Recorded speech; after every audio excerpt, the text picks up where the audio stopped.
Well, let's go ahead and bow our heads in prayer and then we'll get this thing going. Oh, good and gracious God. We ask that you meet us in this place, that your love and goodness can help to center us, can help us to feel your presence in the world, can help us to have open eyes to how you are working and how we can join you in that work. We love you. Amen. Amen. It's beautiful. Tell your lady. Hopefully I'm on good terms with this speaker today. Good. I made a little slideshow. Oh, okay. So we're gonna start with a slideshow? It'll be. Oh, as part of the talk? Yeah. Wonderful. So glad you're here. Yeah, it's And thanks for coming. Of course. You can go to the next slide when you're ready. I hope we can get through all of this agenda. So I want to go over kind of like how it works, the process, the ins and outs, some key takeaways I want y'all to have. Foster parents versus kinship placements. So I'll talk a little bit about that. Licensing foster parents, the really intense process that is. YSIC, my organization. So if y'all don't know, I should probably introduce myself just in case. I'm Katie Spencer, married to Kelly Spencer. I work at the Seattle YMCA Social Impact Center. So we serve all kinds of folks. We have a variety of different programs. We have we serve children through young adults, often through like 24. So we do a whole bunch of great stuff for that. My specific role, I'll talk about a little bit later in the foster care testimonies and impact section. And then we're gonna look to the future a little bit, talk about what I would like to see change and how y'all can help if that's interesting.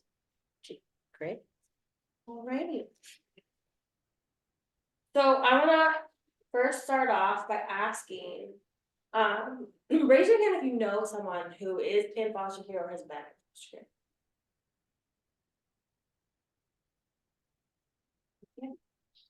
Yeah, so like less than, just a couple of us, really, honestly.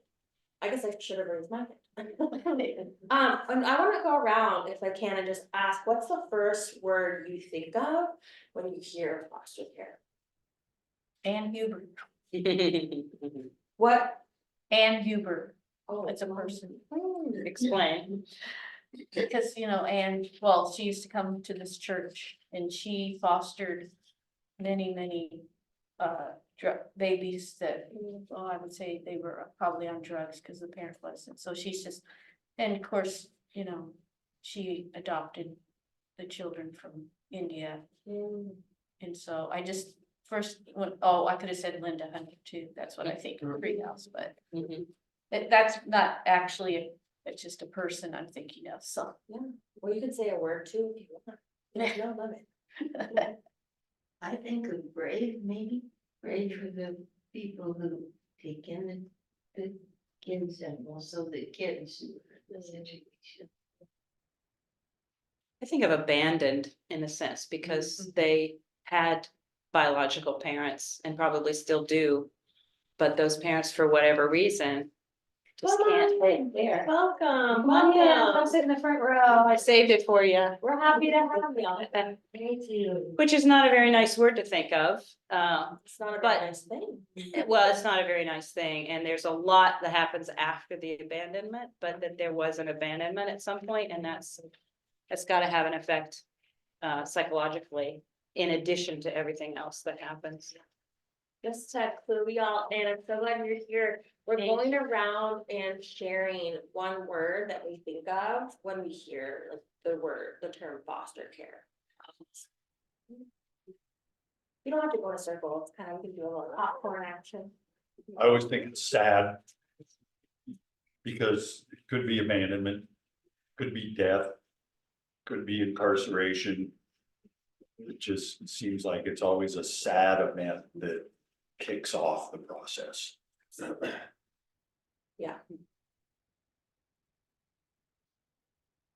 I think hard, personally, it's just hard on parents, on the kids, on the foster parents, on the system itself. It's really challenging.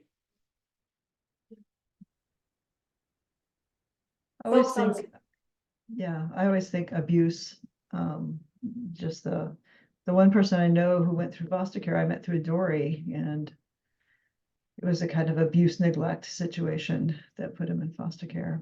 But I just want to add, Ann Huber thought she was done with fostering, and she talked about it at church one day years ago. And she said she thought she was done, but then she got a call. She said it was God calling. You know, it was, that really stuck in my mind. And she sort of informally adopted the last set and calls them her grandchildren now. Yes, it's true. She just refers to them as her grandchildren. Yeah, yeah, she definitely is doing that. Big Heart. Yeah. Big Heart is the other one. Welcome, hello. Well, I think of a positive thing, treehouse. Mhm. Yeah. That's 2 words, isn't Amazing. it? Or is that I one? think it's one for that organization. Yeah. Yeah, I think the same. I think hopeful, Oh, wow. treehouse in mind. Y'all are so much more hopeful than me. Well, you're working in the industry. Don't recommend. That's Yeah, that's a hard one. Yeah. Good morning, I'm so glad you're here. We're just going around saying a word or two that we think of when we hear the term foster care. So. Anyone else on Zoom wanna pop in?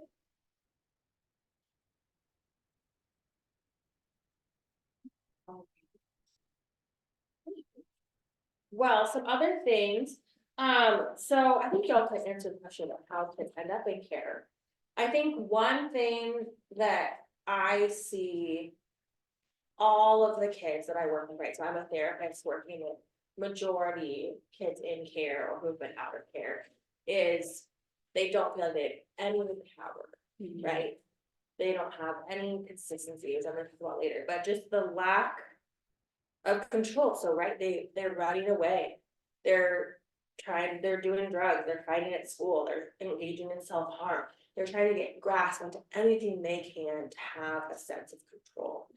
Because the most stable attachment that they are supposed to have with their parent has been disrupted. And that really changes the way your brain works. It changes the way your brain is wired. And it, I always say to be in foster care is to go through trauma, because foster care itself is a very traumatic system.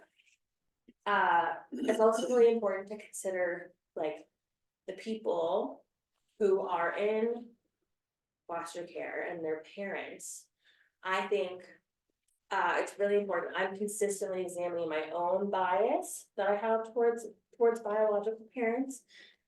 It's really hard, right? You hear these stories of children being abused, of children being neglected, of children being allowed to have these things happen to them, and be just like, how could you let your child do this, right? Like, these are the questions and thoughts I have when I'm working with people, and I have to keep in mind, and I just want to empower all of you to keep in mind that they have been through their own systems of oppression, of trauma.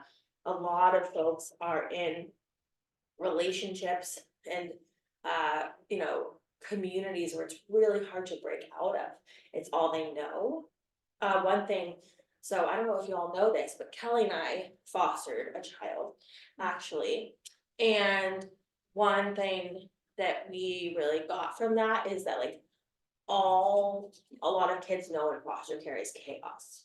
So they will find chaos or create chaos in situations. Whenever it starts to feel stable, they are comfortable with that. So they'll find opportunities to break it up. Yeah. Are you gonna talk about it later? Can I Yeah. transfer it? You can transfer it. Sorry, my face is hitting on the screen here.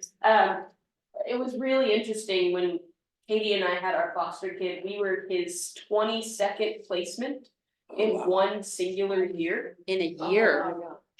And I really don't think this was an us thing, but somehow he did the best he ever did with us. His grades, he had all A's and B's, he was joining soccer team, he didn't run away from our placement, which he easily could have, because we lived in the bus line.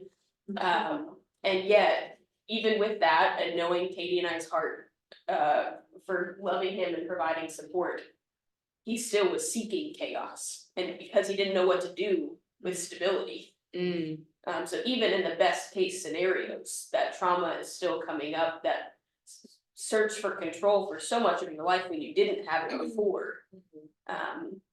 That it's wild, even in the best cases of scenarios, they're still gonna seek chaos, cause that's what they know, that's oddly the thing that's most comfortable to them. Thank you. Yeah, so I think a really big takeaway I want everybody to have is there are enormous disparities for children, specifically like Native American, so Alaska Indian, and African American children. And that is because of inherent racism, right? So there's more calls made on families of color. There's more CPS findings that are not always accurate.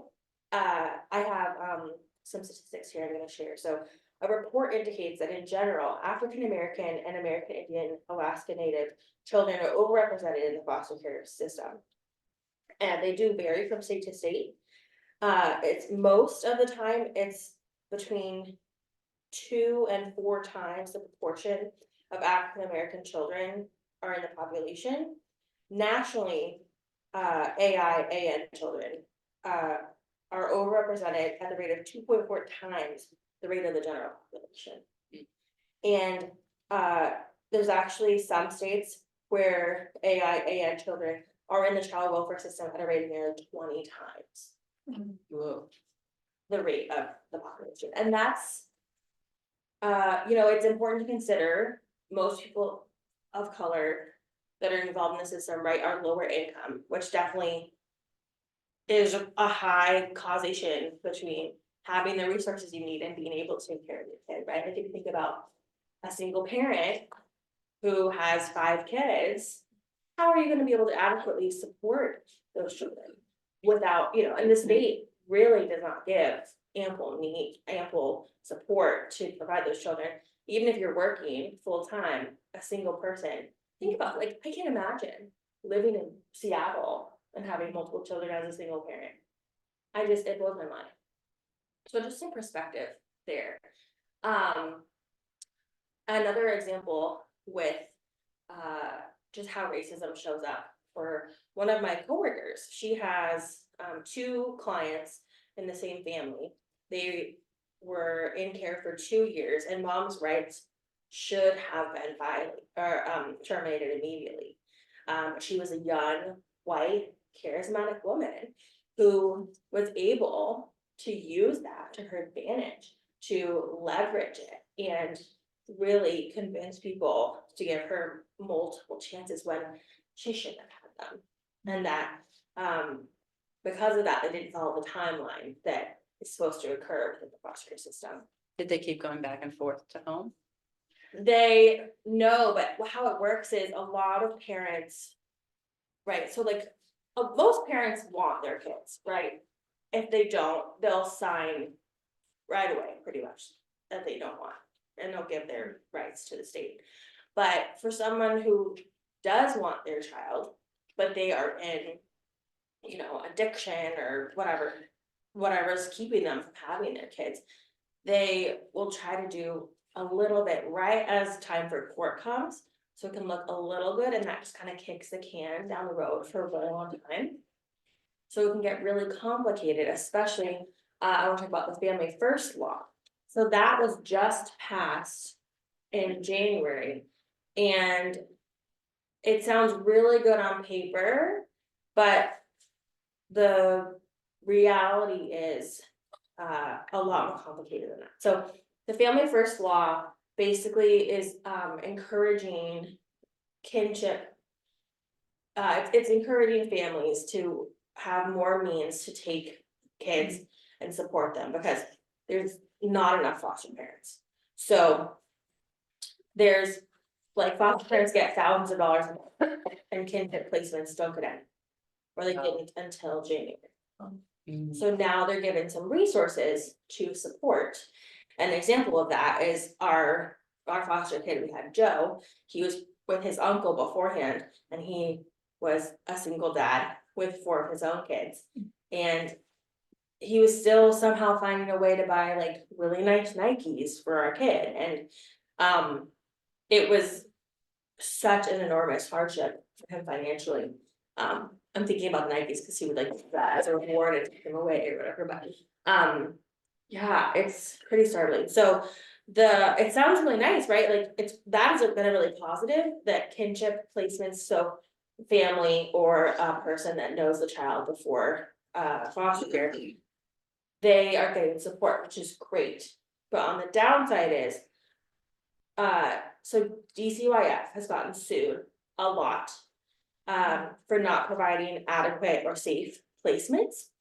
And so they're making it a lot harder for kids to enter into care.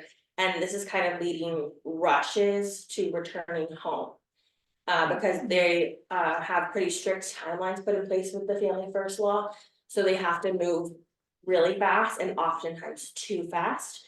So yeah, there's been stories of kids being returned home like while their parents are still on drugs. They're just not on drugs, like they just like can't have needles around the kids. Like there's certain parameters that are pretty wild that are happening right now. Let's go to the next slide. So can you tell me what it means, the family first law? Yes, so has a lot of parts to it, but there's so kinship placements are provided funding, which is huge. That's a really good part of the law. But the downside is it has pretty strict time requirements that the state has, so there's a lot more pressure for the state to push kids out of care to not put them in care. Like before, you could make a case for educational neglect. And that would cause a case to be open, like if a child was missing large amounts of school. And these days, that's gone out the window. Like no one really cares if kids aren't getting the education they need. Because there's so many fish to fry and there's not enough foster placements. So they're like, yeah, it's not ideal that the kid's not going to school, but at the end of the day, there's a lot more intense things happening. So, all right, I'm realizing, can we move the Zoom people? Like, yeah, that'd be great. Okay, great. So my friend made this diagram of foster care and I wanted to share it with y'all because that was really good. So something happens and CPS or DCYF get involved. What is DCYF? Department of Child, Youth and Families. Is that state or city or county? State. Well, that's a good question. Never mind. It's okay. No, it's county, so it's County. county. So I work with like Seattle and Kent, and they are vastly different. I love working with Seattle office. They're great. Their social workers know what they're doing. Kent is treacherous. You never know what you're getting. It's really dependent. So kids will either get placed in foster care, relative placement, or they'll get to stay with their parents. And then they have 30 days to decide, kind of come up with a plan. So court decides the plan. They either want to establish dependency with the parents. That's like always the goal, first and foremost, is like we want to get the kids back with the parents if at all possible. So they'll either get to stay with their parents and have in-home services such as therapy or triple P, which is a type of parenting class. And then you'll go to court and then they'll not be involved if it's like there's a safety issue, there's an abusive partner, the partner gets out, they can stay, right? If there's some quick fixes there. But most of the time, I guess, I don't really deal with that, cause that's like short and sweet, right? So I'm on the other side, right? So they're in foster care, they're going to court every 3 to 6 months, checking in. How are things going? Are the parents working towards goals? Whether it's rehab, whether it's finding housing that's stable, whether it's. You can imagine, right? And there's a lot of things there. So this was actually, this diagram was written for one of my friends, my coworkers' clients. So she was kind of giving an explanation of like what the parents can work on. So like taking parenting classes, going to rehab, therapy, getting housing. And then she wrote like what the kids can do, like being a kid, going to school, learning, while all this is happening, right? And then, so after court, like if it goes well, the parents are doing what they're supposed to, then they'll get returned home to parents, or they're staying in foster care. Can you go to the next slide, please? And then continuing on. So, if you are returned home, there'll be more services, the courts review, and then DCYF will close. Or if they stay in foster care, the court can review, and after a while, it's like 2 years. So the whole thing's supposed to take place in 2 years, so I guess 18 months, definitely, before the 2 years have happened. There's a termination of parental rights trial. So at that trial, the state will have gathered evidence, basically saying these parents aren't doing what they need. They should no longer have rights to their child. And the judge will decide if the rights can be terminated. Then if the kids are in foster care, like if they're with a foster family that is open to adopting them, they can be adopted, which is really awesome. But sometimes the judge will say, there's not enough evidence. Like DCYF hasn't sufficiently done their job. So we're gonna keep the kid in system, and they can either stay in foster care and keep working towards reunification, or they can get returned home with in-home services. So it's kind of cyclical, if that makes sense. Another really important thing is open adoption agreement. So a parent can decide to agree to an open adoption at any time without having to go to court. So like this particular client that my friend made this for, his mom signed the open adoption agreement the day before the trial for termination of parental rights. And she was like, right, kicked the can down, just would do just enough, and her children were in care for 3 years, because of that.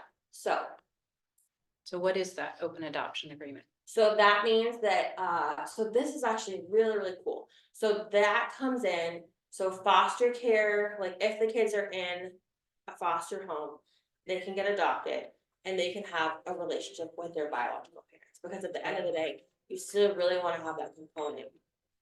Research shows that kids that are able to stay engaged with their biological parents, and it's like a safe, positive thing, do better. So that means that the mom can continue to have connection, or dad or parent or whatever. And that's something I'm gonna talk about later, the importance of having a strong connection between foster parents and biological parents. Because if the kids are able to go back home, they need to have additional supports. And so the hope is that foster parents will be able to have a close bond with the biological parents to provide support long-term. That's not a guarantee, right? When you sign up to be a foster parent, you're not saying I'm gonna forever do this necessarily, but that is the hope that we as as therapists working on these cases have, is that, and we see a lot of that, and we're really grateful to have that be a reality. That's not always the case, which is also fair. You do see some of it working. Yeah, definitely. All right, go to the next slide. Great. Okay, so we can click the links on each one actually. So the first one, well, let me explain first. So I kind of put like 3 main things to know about getting licensed to be a foster home. So 1, you have to complete a ton of trainings, like hours and hours and hours. And then home studies are completed. And you receive compensation. and CPAs. So there's a bunch of different child placing agencies in Washington. Some are tailored to like conservative Christians. Some, the ones that I've listed are open to working with all kinds of people. And it's really important. I highly recommend that if you know anyone that's considering becoming a foster parent, get them connected to a CPA, because you can also become licensed through the state. And that means, so basically a CPA, a child placement agency, is like a team of people to support you, to empower you as you're going through this journey as a foster parent. I have a current child on my caseload whose foster parents went through the state. So that means they don't have any support outside of like our program to understand the system, to understand the ins and outs, like, and it's so hard. I would never recommend doing foster care without having the CPA. So each of these we can put, this is just an example. So it has like all the requirements, scroll down, of what you need to get completed. So 24-hour training, CPR, bloodborne pathogens and orientation, medication management, car seat training, and then all these things depending on your ages of the children, where you live, like if you live near water, you have to have your water quality tested. You don't get that as a parent. No, this is just to be a foster parent, yeah. Wow. Okay. Yeah. You can see it just keeps scrolling. Mhm. Childproofing. Yeah, fire barrier, I mean, it's just, yeah. So Katie, is the financial part of it an incentive, or some people drawn into? it's foster care? definitely an incentive, but it's not a lot, right? So actually, if we go back to the notation. That's a great question, great segue, thanks. Great. Sorry, baby, you're doing a great job.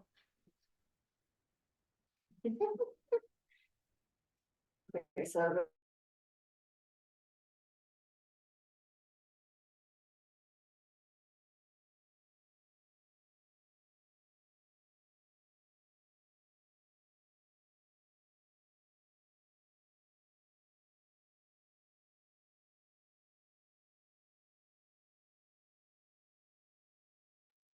Are you guys seeing Newport frozen?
You to restart it? No, that's just somebody joined. Oh, okay, great. Oh, geez. Make sure it's sharing screen, sorry. No. It is. Oh, Did that? Yeah, it is. Did that experience with him, cause you to have a real heart for foster care? I mean, it was. I mean, Really good. and did it affect your decision to have the job you have now? I would say it gave me reservations for my Oh. job. Mhm. It was. Yeah, it was. Definitely the hardest thing we've gone through together. Which says a lot, we've gone through things together. Yeah, yeah, I think it really. I think I have a lot of reservations about my job because in a lot of ways, I am complicit in this system that is traumatizing children, right? Like at the end of the day, I'm trying to do good and coming in and trying to support, but I am also in the system that breaks my heart, honestly. So, yeah, but it gives you a deeper understanding of the complexities. definitely, yeah. So you can kind of see, so this is a monthly scale. So like a 6 to 11-year-old is gonna get, their foster parents would get $683 A a month. month. So if you think about food, maybe cover part of a little bit of your mortgage, of clothes, whatever, it's not a lot, it's not a lot. So what's really cool about the Family First law is now kinship placements are available, like to have access to these funds, which is, I'm so grateful. I'll talk about that more a little bit later. I get to take over. Oh, no, I can. Okay, great. So we need to go back to the slideshow, if you can, thank you, Dory. To the left one. Nope. That one, perfect. So then you click present.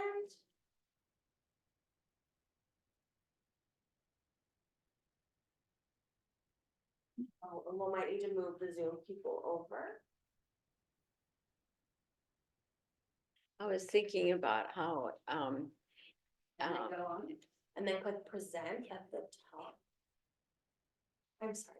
no, I was just thinking about this being confirmation Sunday for our kids Yeah. and how kind of privileged they are to have homes that support them. And I thought, I wonder if this is just a coincidence that you happen to be presenting on confirmation I don't Sunday. think it was super intentional. Maybe Alright. it was a God thing. Yeah, probably. Can you go back one slide, Lori? Thank you. So we don't have to click this, but I do have links to, I think, to the YMCA one, but you can go to the next slide. Thank you. Okay, great. So we've already shared a little, I'm sorry, can you go back one? Thank you. We've already shared a little bit of our own story.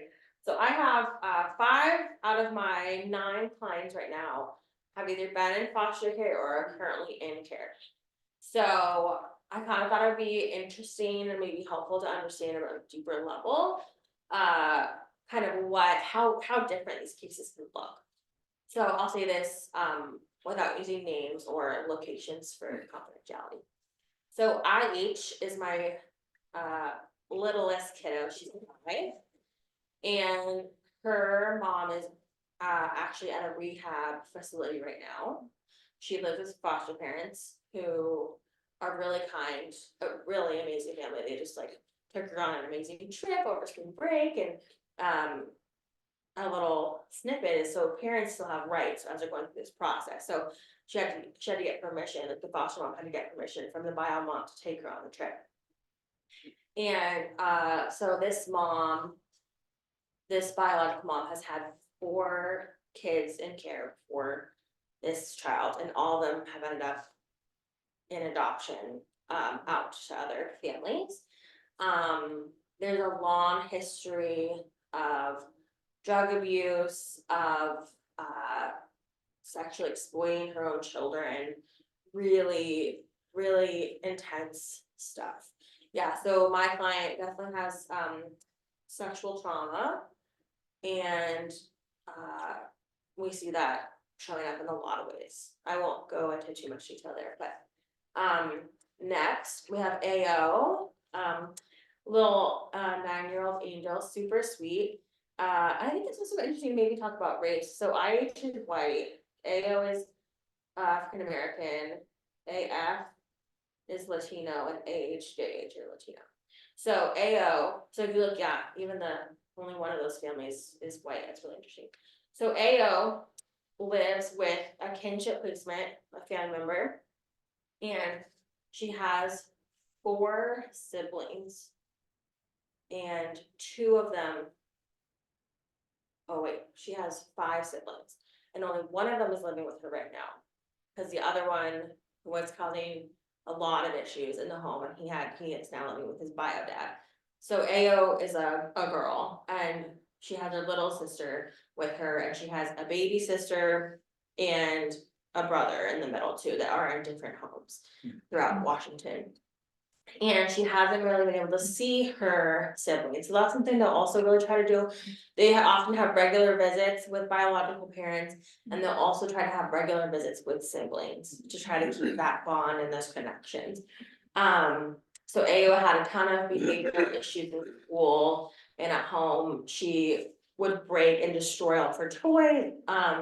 She would rip up paper, she would bite kids at school. But she's doing a lot better. I've had her for over a year now. And she's really calmed down and come into herself, and we really work on emotional regulation, providing tools for her to recognize how emotions feel in her own body. So we do a lot of work kind of recognizing how our bodies are connected to our emotions. And that has really led to some amazing growth. She's doing really well. We're actually hoping to close on her soon. And I should tell you, like, I wanna be clear, like, I don't work for the state, I work for Seattle YMCA, which is like an outside agency, and we partner with foster care to like provide support in the home, whether it's biological parents or foster parents. So, I actually was gonna say for IH, going back, for IH, I'm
But she's not.